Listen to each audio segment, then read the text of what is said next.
وایي ستا مور وه وایي اوجي وایي اوس وفات شوې ده وایي ته د هغې سره ډېر احسان کوونکی وایي اوجي ما ورسره ډېر احسانونه کړي دي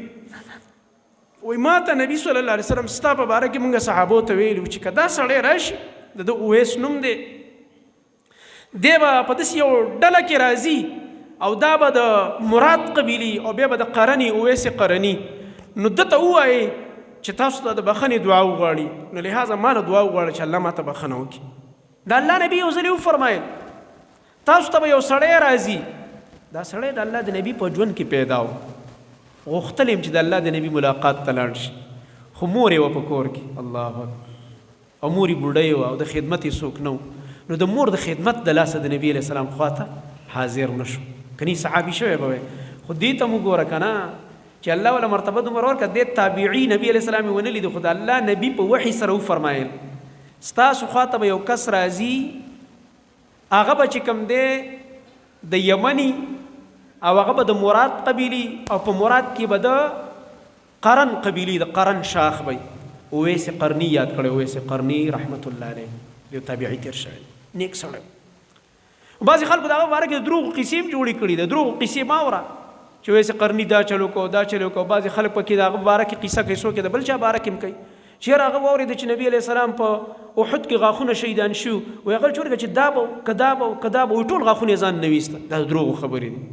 چې دا چلوی خو صحابو به هم ټول غاښونه ایستلی وی د ځان نه د هغې نه زیاته مینه خو ورسره چا نه وه داسې ډګوسلي دا بعضې خلک یې کوي ډګوسلو پسې مه ځئ صحیح حدیث کې چې کومه خبره راغلي او په سند ثابت یې هغه بس منئ نبي علیه السلام صفا صحیح حدیث دی دا چې داسې یو کس دی اویس نوم دی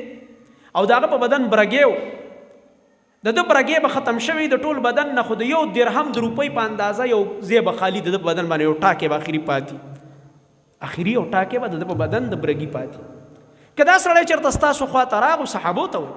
که دا سړی ستاسو خواته راغو ملاقات هم ورسره وکړو ده نه درخواست وکړئ چې تاسو ته د بخښنې دعا وکړي الله اکبر چې ورته وایي یاره موږ له بخښنې سوال وکړه چې الله موږ ته مغفرت وکړي دې نه دا معلومیږي صحابه اوچت دي که تابعین په مرتبه کې صحابه دې نه دا معلومیږي علما د دې حدیث نه دا فایده لیکي چې اوچت سړی کمې درجې والا ته ویلی شي هلکه ما ته دعا وکړه اوس مثلا یو لوی شیخ صاحب دی زموږ د ټول استاذ دی او غټ متقي او پرهیزګاره دی خو زما په شان ګناهګار طالب علم یا ستا په شان ته ځې حج له یا عمرې له تا ته شیخ صاحب څه وایي هلکه ګوره حرم کې راله دعا وغواړه ښه حالانکه موږ نه په مرتبه کې اوچت دی د شپې تهجد کوي زموږ نه زیات الله ته جاړي تقوا پکې زموږ نه ډېره ده پرهیزګاري پکې زموږ نه ډېره ده خو نه پته نه لګي چې چا دعا الله قبلوي دې نه دا معلومیږي چې اوچت انسان ښکته انسان ته ویلی شي وروره ما ته دعا کوه ما دعا کې یادوه د دعاګانو ډېر ناشنا اثرات عمر رضی الله عنه وایي زه په دې انتظار وم چې دا خو د پیغمبر خبره ده دا چېرته دروغ کېږي دا سړی به زه ینمه الله اکبر د عمر رضی الله عنه په زمانه کې به چې کوم لښکر هم د یمن د طرف نه راتلو لکه تاسو کې وایي اویس په نوم سړی شته د ده تپوسونه به یې کول وایي نه جي نشته دی بل به نه جي نشته یو ورځ یو لښکر راغی یو قافله او وفد راغی هلکه هل فیکم اویس تاسو کې اویس په نوم سړی شته او جي شته وایي لکه راولې خو نبي علیه السلام یاد کړی و که نه د پیغمبر پیشنګویي ده او رښتیا شول وایي راولئ چې راغو وایي جي امیر المؤمنین صاحب السلام علیکم ورحمت الله وعلیکم السلام ما سره څه کار و یا ستا څه نوم دی اویس د کوم ځای د یمن یمن کې د کومې قبیلې وایي د مراد په مراد کې د کوم شاخې وایي د قرن وایي ستا باندې برګي مرض و وایي او جي په ما خو برګې و اوس څومره پاتې دی وایي د درهم په اندازه الله اکبر د نبي علیه السلام یو خبره په ځای ځای ولګېده او دا هم نبي علیه السلام فرمایلي چې د مور سره به ډېر احسان کوونکی وایي ستا مور وه وایي او جي وایي اوس وفات شوې ده وایي ته د هغې سره ډېر احسان کوونکی وایي او جي ما ورسره ډېر احسانونه کړي دي وایي ما ته نبي صلی الله علیه وسلم ستا په باره کې مونږ صحابو ته ویلي وو چې که دا سړی راشي د ده اویس نوم دی دی به په داسې یو ډله کې راځي او دا به د